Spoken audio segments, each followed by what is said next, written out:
بدأناها احتواء و الزمالك بدأ احتواء كده، وفضيحة تحكيمية في ماتشه مع البنك الأهلي، وإن الحكم جام للزمالك، وظلم تحكيمي فاجر في الشوط التاني للبنك الأهلي.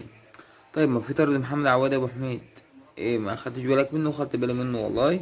عامة حكم ضعيف، سكة ودغري بقى. سيبك بقى من هو جامل الزمالك ما جاملش الزمالك، والله هو جه على الزمالك جه على البنك الأهلي. هو حكم ضعيف. مستوى الحكام المصريين للأسف الشديد ضعيف.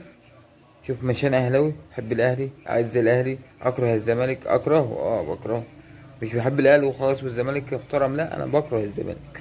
حلو.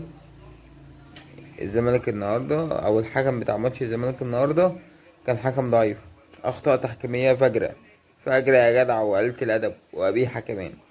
ايه رأيك؟ التحكيم عندنا بايظ، فده حاجة لازم نكون معترفين بيها. فلما يجي الأخ جهاد جريشة مع إبراهيم فايق يتعصب ويتضايق، مفيش حاجة مصري بيكون متعمد أخطاء، يا أخي تنيل، اركن على جنب انت شوية، اسكت شوية. احنا عندنا حكام أصلا؟ اسكت اسكت. بص على تصنيفنا، وبص على حكامنا اللي بيروحوا يحكموا في كأس العالم، انت مش هتلاقي أصلا. ف صباح الفل.